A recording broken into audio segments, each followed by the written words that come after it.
Hi, I'm Paul Gibson from Jenny Bees, and today I'm going to show you how I do an alcohol wash to check for Varroa mites. There's a few different ways of checking for Varroa or counting Varroa. You can use sticky boards, some people use an icing sugar shake, but I found the most accurate way, although it may seem cruel, the most accurate way is with the alcohol wash. You don't need a lot of gear for it. Unfortunately, you have to sacrifice about 300 bees, but for the good of the colony, I think it's worth it. So I'll just show you what I'm using for this. Obviously there's the isopropyl alcohol. It's just a rubbing alcohol that you can buy from, well, I bought this online I think actually, but there's various places you can buy it from. It's not very expensive. I've also cut up a milk carton so I can catch the bees, and I'll just simply roll that down the frame and the bees will fall off and into it, and then I can put them in my container. So my container is just an ordinary mason jar with a screw-on lid, and what I've done is I've removed the solid disc that it comes with on the top, and I've replaced it with a piece of the same Varroa mesh that I use on the floors. So that's got to be the right size for the Varroa to fall through and retain the bees inside. A white bowl of some description so you can empty the contents in and easily identify and count the Varroa. So we've got one hive in this apiary that's particularly suffering with chalk brood and a little bit of sac brood in it as well actually, and I thought, well, to start with I'll just do a Varroa count on it and see if that could be not necessarily the cause of the issue, but maybe if that's magnifying the problems that they've got. So we'll crack that hive open, we'll have a look, we'll do the Varroa wash and we'll see where it goes from there. So I'm glad we've got this umbrella. Proper British beekeeping.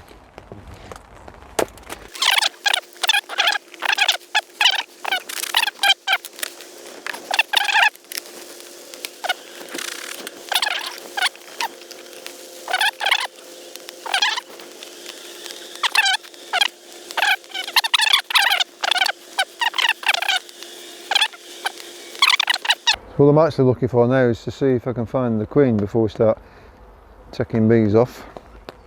So I'll look on another one, because if we can find her it'll be so much easier.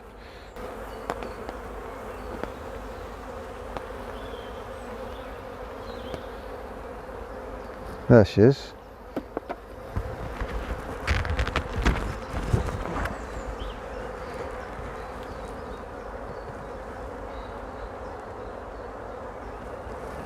Got her in there. Not marked either, so could even be a new one. Didn't like that, did they, these guys? So now that we've found the queen, we can confidently catch our sample of bees, and we'll do the alcohol wash for Varroa. What we're looking for really is one of the frames with brood on, because that'll have the young bees on. So this has got brood on, not many bees. Okay, we'll take this one. So we've got our jar with the mesh in. That can just sit there for the minute. And then see how this works. We just run that down.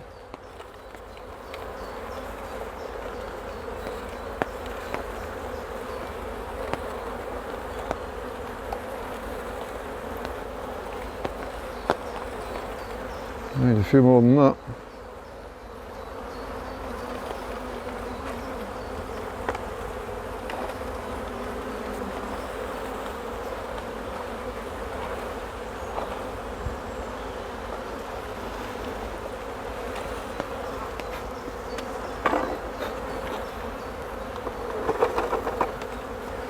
Need some more than that, I think. Let's get another frame out. Let's get some of these on this side.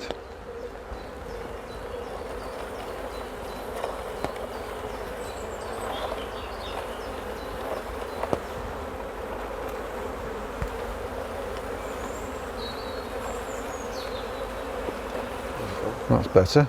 Let's couple that a minute. So what we're wanting really is the young nurse bees, because they're the ones that the Varroa feed on, because they're the ones that have the And the Varroa actually feed on the fat body, not the body fat.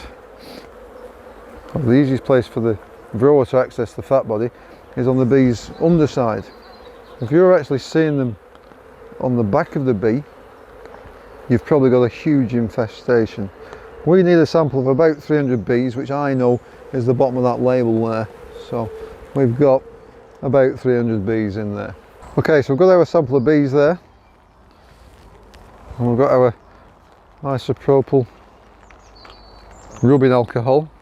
And I know this seems cruel, but it's for the good of the colony. So I'll just put a bit in there. It'll kill them pretty much instantly. Shake that around. We need to shake that for about 30 seconds or so. Obviously make sure the bees are dead, and it'll dislodge the Varroa. Might just add a little bit more actually. It's quite dry, that.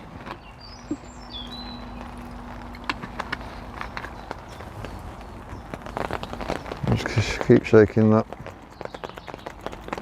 That's been about 30 seconds, I'm guessing now. So what we'll do then, we've got our white tray, so they're easy to see. Get rid of the muck and rubbish. I'll pour that in there.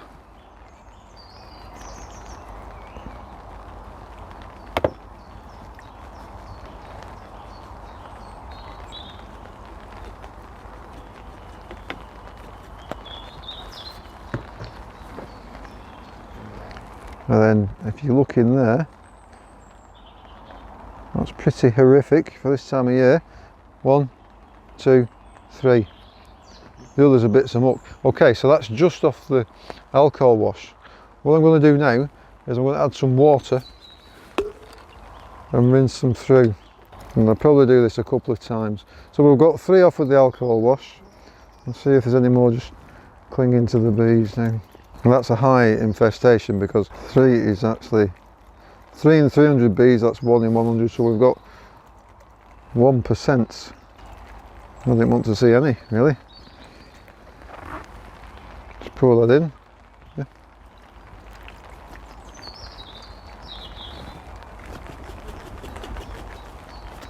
One, 2, 3, 4, 5. I think there's 5 in there. Let's just rinse it again.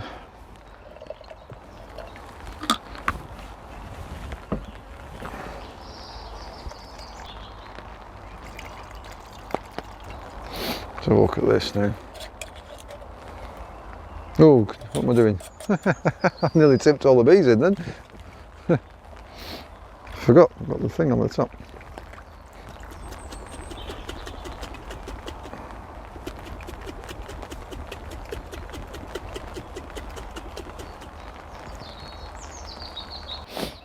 Oh, right.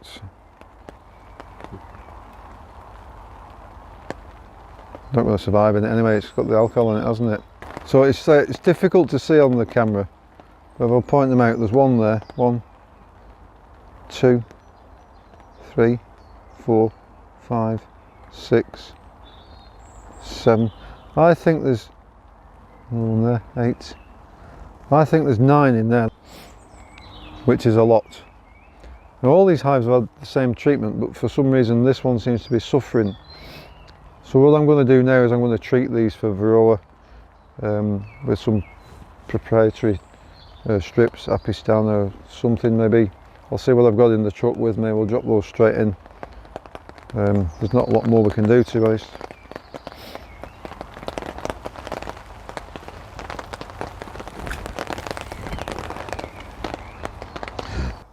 I hope you like what you've seen, and there's plenty more videos to come this season.